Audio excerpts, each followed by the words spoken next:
Bonjour à tous et bienvenue à ce nouveau Café des Lyonnes. Bonjour Valérie. Bonjour Alexandra. Alors aujourd'hui, nous avons le plaisir d'accueillir Valérie Lorenz-Poinceau. Vous êtes directrice générale des laboratoires Bois, une magnifique pépite lyonnaise, laboratoire leader mondial de l'homéopathie. Absolument. Donc une sacrée signature. Vous allez nous parler, aujourd'hui on va parler de la place des femmes dans le débat public, on va parler de votre engagement, de votre parcours et notamment de ce mandat que vous exercez parce que vous avez eu justement à faire entendre votre voix pour votre entreprise à travers les péripéties qu'on a traversées. Donc on va s'intéresser à la façon dont on peut, du rôle que les femmes peuvent jouer dans ce genre d'exercice. Et vous êtes aussi très engagée dans plein d'autres d'associations, d'autres engagements pour représenter les entreprises. Vous étiez jusque très récemment encore la présidente de l'IWF, International Women's Forum. Vous avez créé, enfin, en tout cas pour la section Auvergne-Rhône-Alpes, que vous avez créée. Vous allez nous raconter comment ça s'est passé et pourquoi vous avez souhaité créer cette structure. Et puis aujourd'hui, je crois que vous êtes également coprésidente d'un groupement sur les ETI. Tout à fait, coprésidente avec un homme Ouais. du club des entreprises de taille intermédiaire de la région Auvergne. Très bien. Alors avant de poser la question, aujourd'hui on est accueillis dans les salons de l'Intercontinental Lyon Hôtel-Dieu qui nous font l'amitié de nous recevoir pour ce Café des Lyonnes. Mais Valérie, première question de l'émission, vous la connaissez. Est-ce que vous êtes une femme engagée? J'ose vous poser la question. Et ça veut dire quoi être une femme engagée? Alors effectivement, je pense que je réponds à ce que vous dites, à une femme d'engagement. Déjà, vous le savez, vous l'avez dit, j'ai un engagement absolument professionnel important puisque c'est une belle entreprise a la chance d'avoir 2800 salariés qui sont aussi très engagés. Donc j'ai cette responsabilité sociale aussi. Et pour moi, cet engagement, il est important parce qu'on touche à la santé des hommes et des femmes du monde entier. Et il faut savoir que plus que jamais, les patients du monde ont besoin de se soigner en toute sécurité. Et avec l'homéopathie, avec les produits Baron, c'est ce qu'on fait chaque jour. Et donc, à titre professionnel, je porte cet engagement-là de mettre à la connaissance de toutes et tous ce fabuleux médicament. Et puis, bien sûr, un engagement social à travers les salariés. Mon deuxième engagement, vous en avez parlé, c'est un engagement qui est plus personnel et associatif. Alors, avec IWF, et maintenant, et depuis 1 an, avec ce club des ETI, il faut savoir que dans la région, il y a 702 ETI. Ça représente 109 milliards d'euros de chiffre d'affaires. Les ETI embauchent beaucoup de monde et sont des pépites pour développer le rayonnement de la France et le PIB de la France. Et il me tient à cœur d'avoir cet engagement personnel pour aider les ETI. Puis après, j'ai un engagement familial qui, Ouais. pour moi, est important. Je suis mariée, je suis maman de 3 enfants. Je suis très heureuse d'être cette maman-là. Je suis toujours 100% disponible. Alors, pour mes collaborateurs quand je suis au laboratoire, mais pour mes enfants aussi, c'est très important d'être engagée avec eux dans leur vie aussi, dans leur vie quotidienne.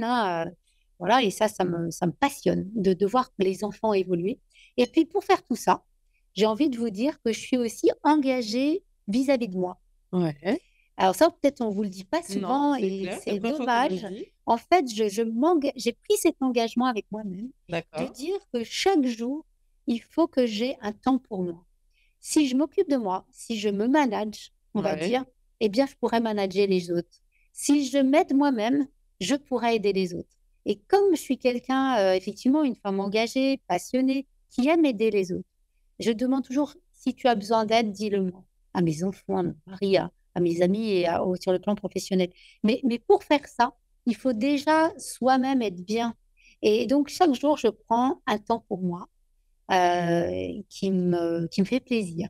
Mais alors les journées ne faisant que 24 heures, vous faites comment pour gérer tout ça? Alors je me lève tôt, j'ai une très bonne hygiène de vie, D'accord. donc j'ai l'impression, enfin après chacun voilà, midi à sa porte sur l'hygiène de vie, mais en fait je me lève assez tôt, Ouais. naturellement, et je prends toujours une demi-heure à peu près. Alors des fois ça va être 20 minutes, 25 minutes, mais pour moi, pour respirer, pour nager, pour marcher, faire du yoga, faire du pilates, enfin peu importe l'activité, toujours une activité, sportive, faire des étirements D'accord. et tous les matins, quoi qu'il arrive, j'ai besoin de ça pour, finalement aligner ma tête mon cœur et mon corps.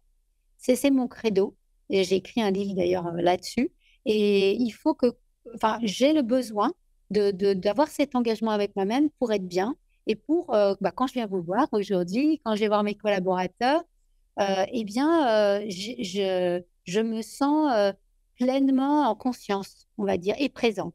Oui, dans le moment que vous vivez. Oui, pour moi, c'est très important la présence, d'être 100 présente. Si je suis 99 et ben, c'est que je suis pas présente. Donc c'est pareil avec les enfants et ils vous le font tout le temps savoir, hein. C'est Oui, ce que oui. m'a appris, le métier de maman, on va dire, où on ne peut pas, les tromper et ils voient quand vous n'êtes pas 100 là. Donc je préfère le dire quand je peux pas être là à 100 et par contre dédier du temps à 100 bah, pour les autres et tout ça, ça passe par avoir eu 100 de temps avec moi.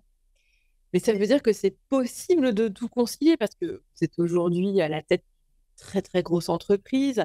On dit souvent d'ailleurs que c'est un frein pour les femmes, de s'engager sur des postes à très haute responsabilité.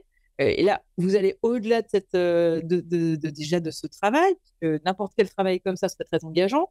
Mais en plus, vous l'avez, exprimé, c'est une entreprise qui nécessite un engagement supplémentaire et en plus de ça, vous trouvez le temps pour faire d'autres activités et de vous occuper de votre famille. En fait, dans ma philosophie de vie, je considère que l'énergie, passe par le mouvement. En fait, Mmh. plus vous êtes en mouvement, bah, plus vous allez puiser de l'énergie et en fait, d'être aux côtés d'autres dirigeants de clubs ETI, d'être aux côtés de femmes, engagées, brillantes, ça donne de l'énergie. Mmh. D'être aux côtés de mes collaborateurs, moi, je les trouve sensationnels. Ça me donne de l'énergie. Je suis contente de les voir. Donc, en fait, vous en donnez de l'énergie, mais qu'est-ce qu'on en reçoit?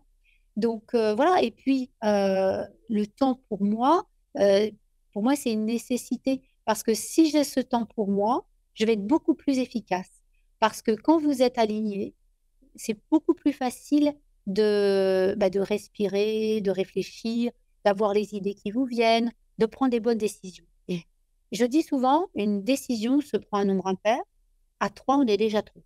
Ça veut dire qu'il faut la prendre seule, la Mmh. décision. Et donc, pour prendre seule une décision, ce qu'on doit faire chaque jour quand on est dirigeant, eh bien, il faut être en conscience. Il faut avoir la possibilité de voir ce que ça nous fait dans la tête, mais dans le corps. Mmh. Parce que moi, je fonctionne comme ça. Si je sens que ça me gêne, telle décision, bah, je vais m'en rendre compte, je vais le dire et je vais dire: «Bah, c'est pas le moment de prendre la décision» ou «C'est peut-être pas la bonne décision». Donc c'est pour ça que c'est encore une fois, ça m'appartient, c'est chacun fait comme il le souhaite. Mais en tout cas, en ce qui me concerne, j'ai observé que si je prenais ce temps pour moi, alors j'étais plus disponible, j'étais présente et j'étais plus efficace. Est-ce que, vous enfin, de votre retour d'expérience, vous trouvez que les femmes sont suffisamment, nombreuses, dans les postes, à haute responsabilité, à la tête d'entreprise, PME, entreprises intermédiaires, grands groupes? Ou est-ce qu'il y a encore un sujet aujourd'hui, pour la place des femmes? Alors, déjà, vous dire que je ne suis pas pour la généralisation. Mmh. Je pense que, tout dépend des domaines. Il y a peut-être des domaines où il y a trop de femmes et il Ouais, faudrait des hommes. d'accord. Je vous donne un exemple dans mon entreprise où, au marketing, j'ai du mal à avoir des hommes. Donc moi, si vous voulez, j'ai ce sentiment-là que je suis pour la parité, mais il faut que la parité, ce soit dans les 2 sens. Mmh. S'il y a que des femmes, bah, c'est gênant. S'il y a Faut que de la des hommes, c'est gênant. complémentarité. Oui, il faut de la complémentarité et donc ça passe par cette parité. Alors pas forcément absolue, mais voilà, il faut qu'il y ait de la mixité, au niveau des hommes et des femmes, mais aussi au niveau des cultures. Mmh. C'est très important la mixité. Donc je pense que dans certains domaines, heu, ça va, Ouais. on a progressé, merci les lois, hein, Merci merci, les quotas. les quotas. Comme je dis souvent: «Pas de quotas, pas de résultats». Ouais. C'est au départ, j'étais contre, hein, les Ouais, quotas. bien sûr. Mais force est de constater qu'on en a besoin. Mmh. Donc aujourd'hui, je suis pour. Voilà et je dis: «Merci les quotas» et puis dans d'autres domaines, dans certaines entreprises, dans certains milieux, c'est difficile encore pour les femmes et c'est pour ça que je me suis engagée. Parce que personnellement, moi, j'ai pas eu le sentiment enfin, je n'ai pas regardé mes difficultés. D'accord. J'ai passé outre les difficultés. Donc, quand j'ai vu des femmes en difficulté, j'ai dit: «Bah, il faut ten» je dis souvent: «Il faut leur tenir l'échelle» Mmh. et donc je constate qu'il y a encore endroits, des domaines, des entreprises, des institutions où il n'y a pas encore de fluidité, hein, de facilité, de fluidité, où il y a un peu des résistances. Ouais. Donc, je pense qu'il faut qu'on soit nombreux, eh bien, à tenir cette échelle. Vous voyez, à pas balancer l'échelle pour éviter qu'une femme... Non, tenir l'échelle et tendre la main et dire venez. Parce qu'il y a un vivier, mais encore faut-il que le vivier, on l'entretienne et qu'on tienne l'échelle pour que les femmes puissent accéder. Alors, mais justement, elles manquent de quoi, les femmes, pour réussir, dans le débat public? Pourquoi on les voit pas, plus, ou pourquoi on a besoin de leur prendre l'échelle? Alors, humblement, parce que je ne peux pas vous dire si j'ai raison, mais vu de ma porte, je pense que déjà, on est en chemin, hein. Je pense que Ouais. moi, je vois toujours le verre à moitié plein. On serait comme Olympe de Gouges en 1790, voilà, on aurait quand même plus de difficultés. Le temps a passé, mais il faut se méfier parce Mmh. que les choses peuvent revenir en Ouais. arrière. On voit en Afghanistan qu'en 2 minutes, on Ouais. pouvait repartir, 30 ans en arrière. Donc il faut rester prudente et il faut, se dire que rien n'est acquis. Ça, c'est déjà absolument nécessaire. Ensuite, je pense que le temps va faire les choses, hein, grâce aux quotas, grâce aux mentalités, grâce à certains hommes qui ont cette Mmh. conscience-là qu'un homme plus une femme, va aller plus loin, hein, et ça va être beaucoup plus, fructueux que seulement, tout seul entre hommes. Donc ça, il faut du temps. Il faut des hommes vraiment qui aient cette conscience, cette intelligence, de la situation. Il faut qu'il y ait des femmes qui, justement, aident aussi d'autres femmes. Je vais vous raconter une anecdote. Moi, quand j'ai commencé ma carrière, je l'ai dit dans mon livre, mais je ne citerai pas la personne, chez Publicis, heu, j'avais une chef qui était une femme qui n'était pas comme ça. Mmh.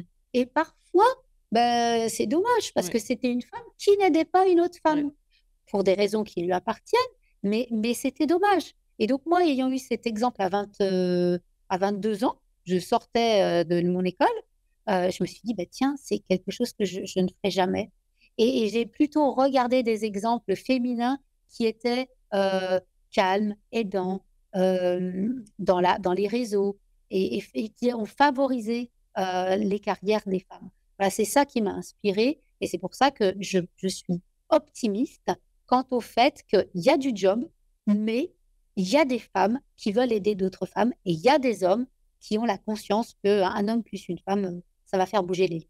Alors, on va parler un petit peu de votre parcours. Moi, j'ai envie de savoir, quand vous étiez petite fille, vous rêviez de faire quoi plus grande? Alors, moi, je n'ai pas de souvenir, Ouais. personnellement, de ce que, je voulais faire. Vous aviez pas de rêve de petite Hem, fille, alors, mon seul rêve de petite fille, c'était, la publicité. D'accord. Ah oui, OK. Je collectionnais toutes les pubs de parfums, j'étais fan de parfums, j'ai appris à faire des parfums, j'avais un orgue pour les parfums. Je collectionnais toutes les petites miniatures, aujourd'hui elles sont toutes dans mon bureau, à la maison. Donc j'adore ça, j'adore, les odeurs, j'adore le vin aussi parce que Ouais. j'ai fait une formation en œnologie pour justement, toutes les senteurs du vin. Donc je rêvais de ça, de faire de la pub. Mais une fois que j'ai fait de la pub chez Publicis 2 ans, ben, j'ai fait autre chose. Mais par contre, si vous interrogez ma sœur, Ouais. qui est plus jeune, elle dit que quand j'étais petite, je disais que je voulais être directrice générale. Ah oui? C'est Alors, rigolo. c'est elle qui m'a dit ça. Ouais. Genre, je n'ai aucun souvenir d'avoir dit ça. Et voilà, donc écoutez, inconsciemment, je l'ai peut-être dit une fois et Donc ça m'a vous guidée. avez fait quoi comme études? Moi, j'ai fait une maîtrise de une MSG, maîtrise de sciences de gestion à Dijon, option marketing et finance. D'accord. Ce qui était Donc pour rien. vous diriger vers le marketing que vous Alors, vouliez faire pas du tout. initialement? Moi, je voulais Non? me diriger vers la Vers la publicité. publicité? Mais mes parents m'ont dit: «Il faut que tu fasses une école, de commerce» Ouais. et Bah, c'est une bonne voie pour la je l'ai faite, publicité. à la faculté, ça s'appelle comme ça, c'est comme l'IAE, on va dire D'accord. à Lyon. Et mes parents étaient rassurés parce que j'avais un diplôme, et heureusement, parce qu'aujourd'hui, cette maîtrise de finance et de marketing, je m'en sers tous les jours. Ah oui. Et voilà, et j'ai pas fait une école pure de publicité, Ah oui, d'accord. qui m'aurait peut-être coupé finalement Oui. des portes.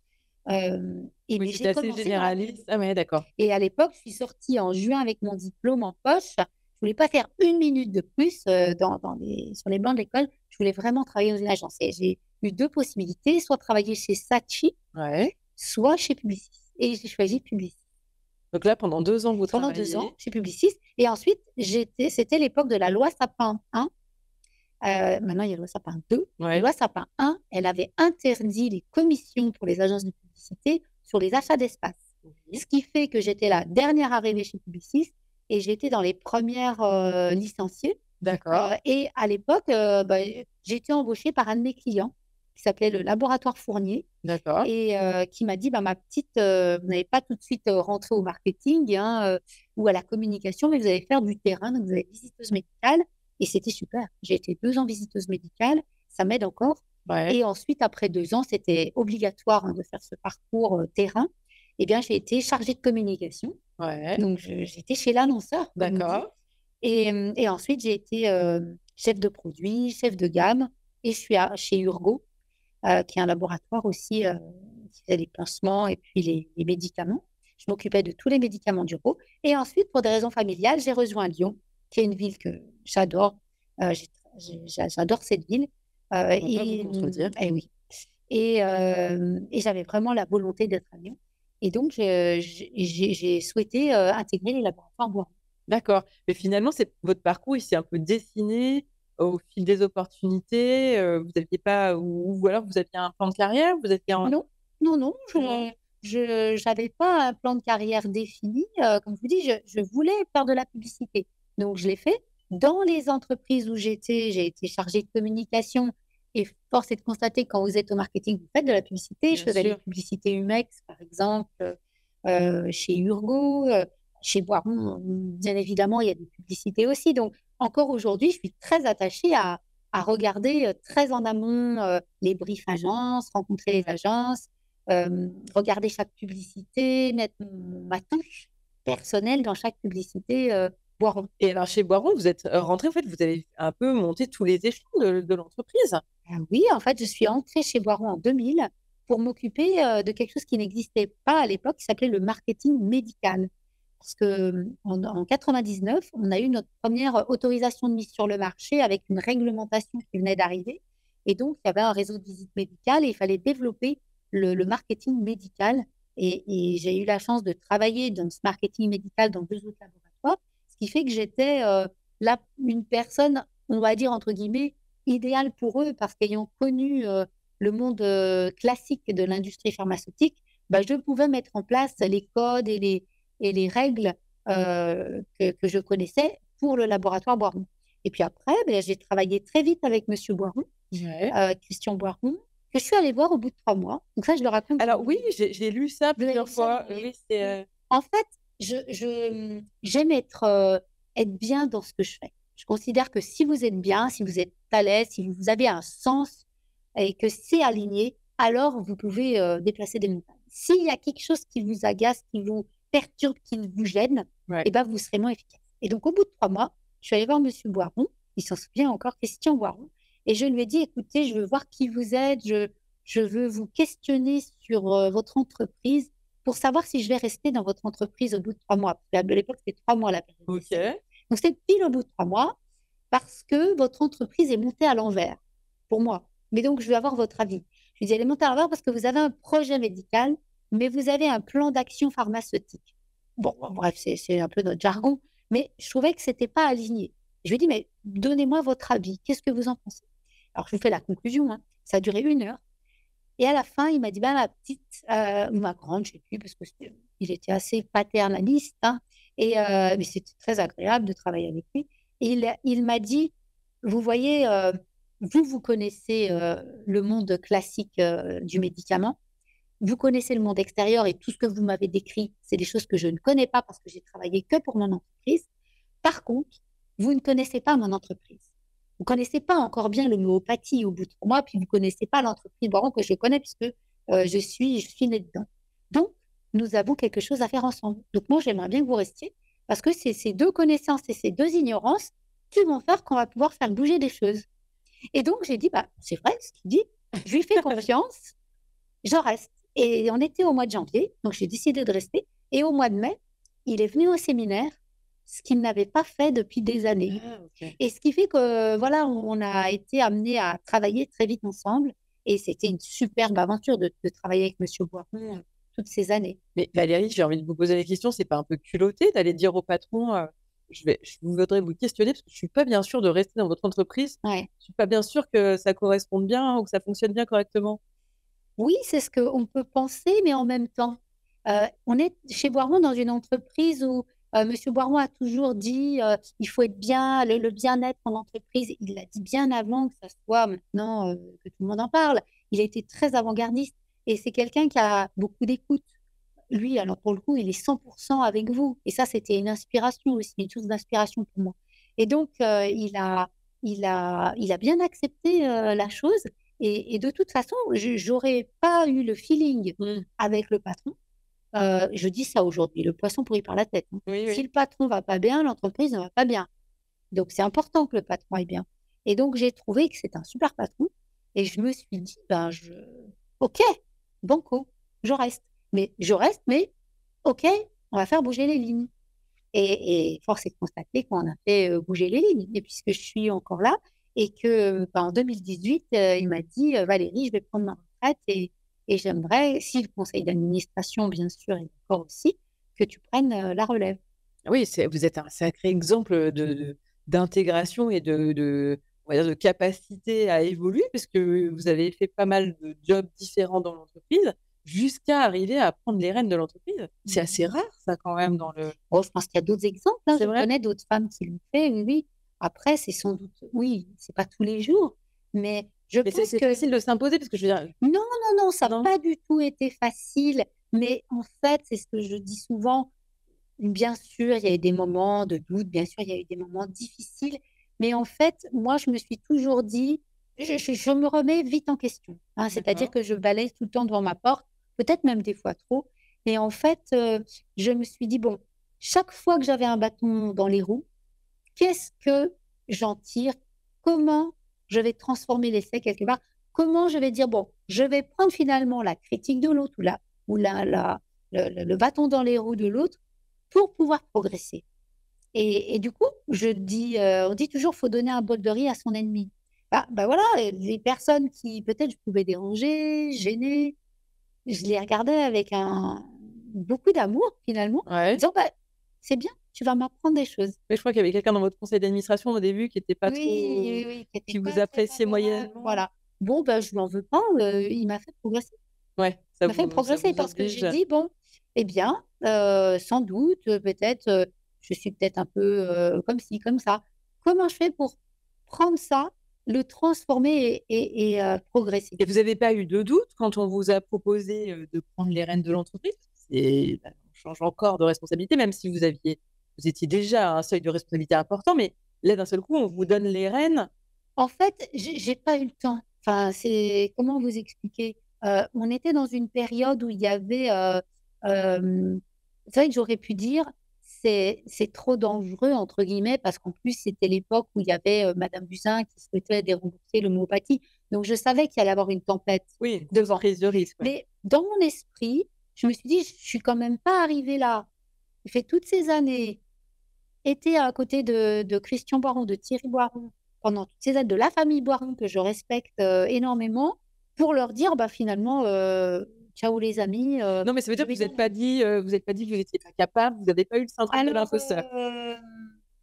en fait, je me le dis forcément comme tout le monde quelques minutes. Ouais, Mais après je me dis: «Bah, par rapport à ça, qu'est-ce que tu peux faire?» d'accord. Et en fait, le «qu'est-ce que tu peux faire?» eh bien, c'est le travail. Pour moi, ça a toujours été le travail, la mise en mouvement, la mise en action et le plan.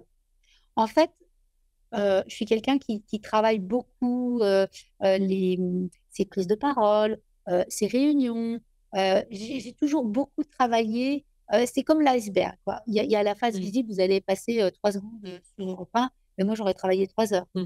Voilà, je suis une bosseuse, j'écoute beaucoup les conseils de mes collaborateurs, j'écoute, puis après je fais Oui, mon propre, votre sauce. mon propre sauce, mais voilà, j'ai c'est important d'être bien entourée, pouvoir bien anticiper, bien travailler les choses. Et donc forcément, je me suis dit: «Oh là là, est-ce que je vais y arriver?» Mais pour calmer ce stress, Ouais.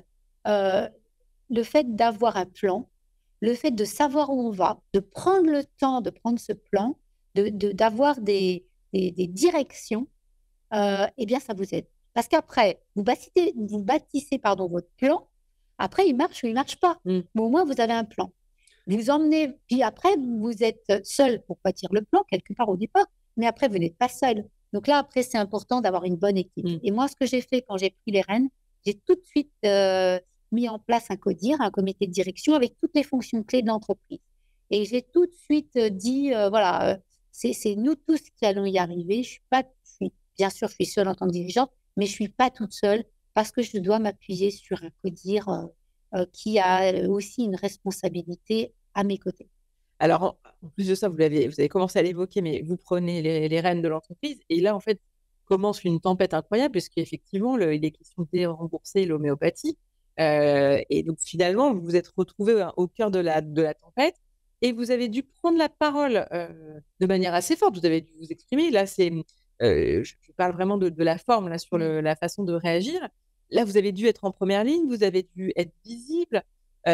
On s'interroge souvent sur la place des femmes dans le débat public parce que c'est difficile d'être visible quand on prend la parole, on prend le risque de s'exposer et donc on reçoit aussi des tas de Des gens qui critiques, critiquent, bien etc. sûr.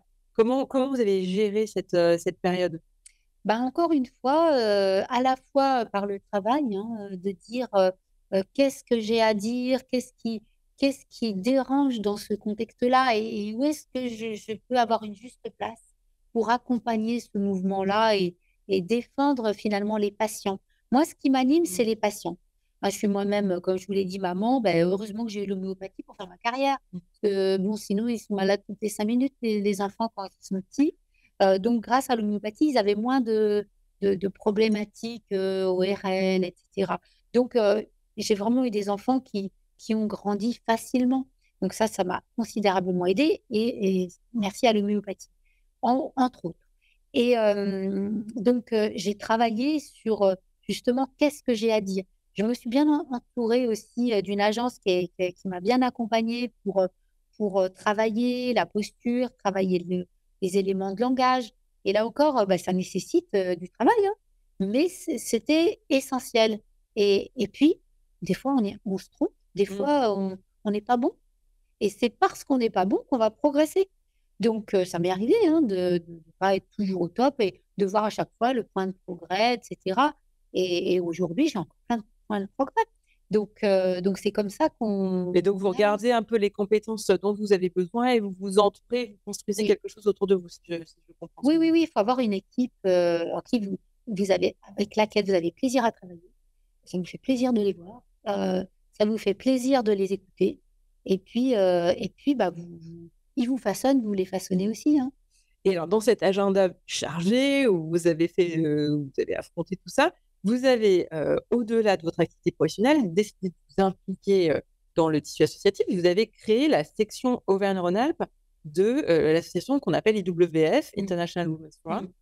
Alors racontez-nous comment vous en arrivez à faire ça? En fait, c'est l'histoire d'une rencontre. J'ai rencontré, une femme qui elle s'appelle Lucie Desjonquières, qui avait un qui a un cabinet de chasse de tête pour les conseils d'administration et elle avait voulu me rencontrer plutôt pour ça, pour, avoir un siège dans les conseils d'administration et puis dans le cadre de la conversation, elle m'a parlé d'IWF et elle m'a dit: «J'aimerais bien, je suis présidente nationale à Paris surtout, j'aimerais créer un chapitre à Lyon. Est-ce Ouais. que ça vous dirait de prendre ce chapitre lyonnais?» Alors là, j'ai eu la même réaction. J'ai dit: «Bah, quel est le sens? Qu'est-ce qu'il y a à faire?»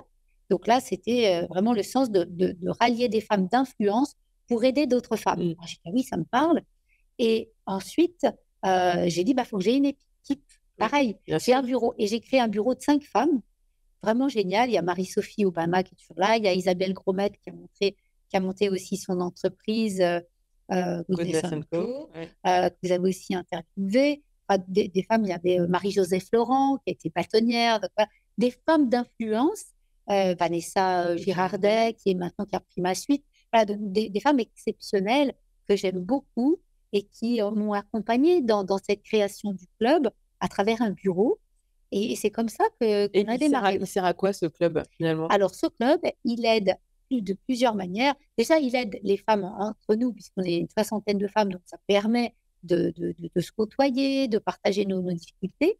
Il aide à faire du mentoring auprès des jeunes. Ouais. Donc, on a un système de marrainage avec des jeunes de l'EM Lyon.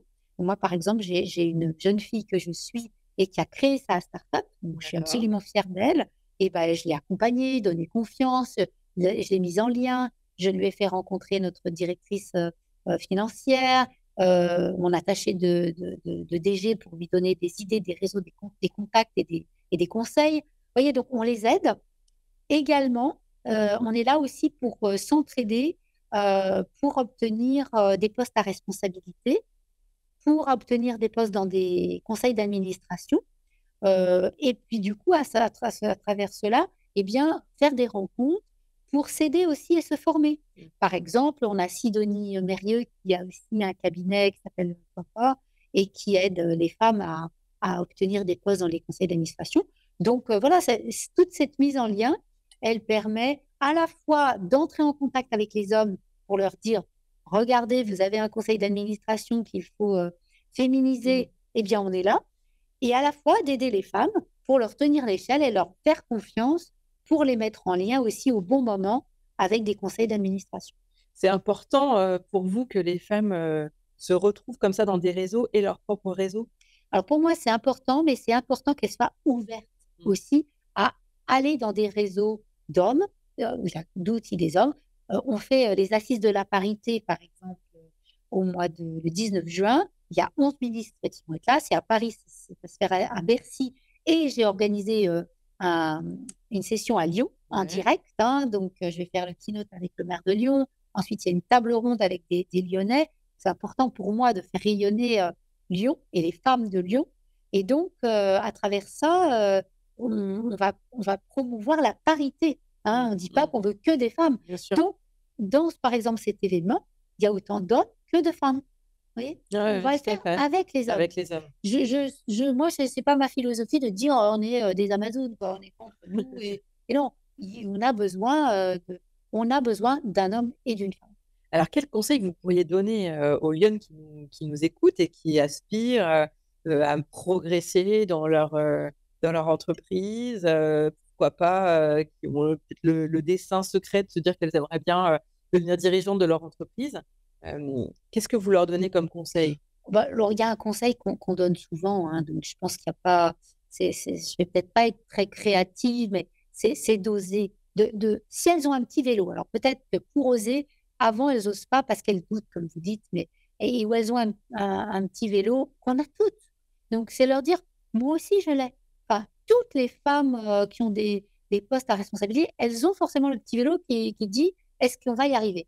Mais qu'elles passent ce cap-là, qu'elles y aillent, parce qu'il y a rien de grave, il y a rien, enfin, au pire, Au pire, oui. elles n'y arrivent pas sur une chose, elles vont progresser et du coup, la fois d'après, Voilà, ouais. elles y arriveront. Donc il y a rien de voilà, il y a rien de grave qui va leur arriver.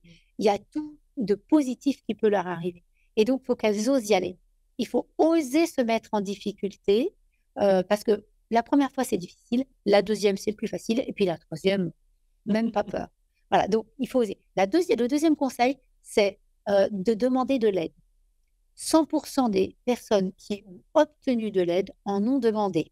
Hein, c'est rare, des gens qui disent: «Ah bah, attends, je vais t'aider» et cetera. Il faut oser demander de l'aide. Oui. Donc Vous avez raison de le dire pas assez, parce que oui, c'est vrai que oser demander de mmh. l'aide. Donc, vous dites moi, parfois, il y a des femmes qui viennent me voir, qui me disent: «Ah ben, j'aimerais bien vous demander un conseil». C'est arrivé mardi soir, à la soirée des grandes écoles, où une femme m'a demandé, elle voulait de l'aide pour obtenir un poste de DG. Je lui ai dit: «Bah, écoutez, moi, je vais vous donner quelques conseils. Il y en a un, il lui a pas fait plaisir, mais je lui ai dit: "Oui, mais attends, parce que là, de vous y prendre comme ça va peut-être pas fonctionner"». Mmh. Sur le coup, j'ai vu qu'elle était pas Elle à l'aise, mais je lui ai s'attendait dit: «Mais pas. je vous dis ça pour vous aider». Parce que si vous persistez dans cette approche-là, moi, je vous dis en tant que dirigeante que ça va être Ça compliqué. va coincer. Je vous propose par contre une solution et je lui dis: «Je vous propose cette autre voie, cet autre chemin». Parce que c'est pas toujours un escalier qu'on grimpe, c'est aussi une cage, c'est pas de moi, c'est de Sheryl Sandberg. C'est une cage qu'on escalade et donc prenez la cage ou prenez la montagne versant sud, plus facile que le versant nord et vous verrez, vous y arriverez. Vous arriverez au même résultat, mais vous aurez contourné peut-être une difficulté. Voilà, donc je vais donner humblement ce conseil, on verra si elle le suit. Mais voilà, j'étais d'accord pour l'aider. Mmh. Donc demandez de l'aide et avec cette aide, si vous écoutez l'aide, vous y arriverez. Et alors, Valérie, dernière question de l'émission. Si vous aviez une baguette magique ou une feuille blanche, pour ceux qui ne croient pas au pouvoir de la magie, mais l'esprit, c'est de se dire, voilà, si vous étiez en responsabilité, et que vous aviez la capacité de changer des choses aujourd'hui dans la société, quelles mesures vous prendriez pour que les femmes soient plus présentes dans le débat public, soient plus visibles et plus de place dans l'espace public? Alors je pense qu'il y a déjà, je vous l'ai dit, hein, déjà, des choses qui sont mises en place, Oui, hein, sur il les y a il y quotas. a les quotas. Et donc peut-être j'irai plus loin encore dans les quotas, notamment sur la loi Rixain, hein, j'irai plus loin, j'irai vers la parité. D'accord. Vers la parité, mais bien évidemment et pourquoi? Je vous le dis, Oui. je le dis souvent, ça c'est que pour moi, 1 + 1 = 11. Mm. Un homme, une femme donne 11. Voilà. Vous mettez une femme, ça donne 2.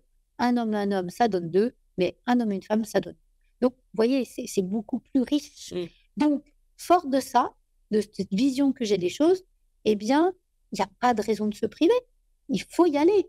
Et donc, je dirais, je donne la possibilité d'aller à 50%, hein, dans les COMEX, dans les conseils d'administration. Pourquoi 42? Pourquoi pas 50? Oui, oui. Je ferai ça.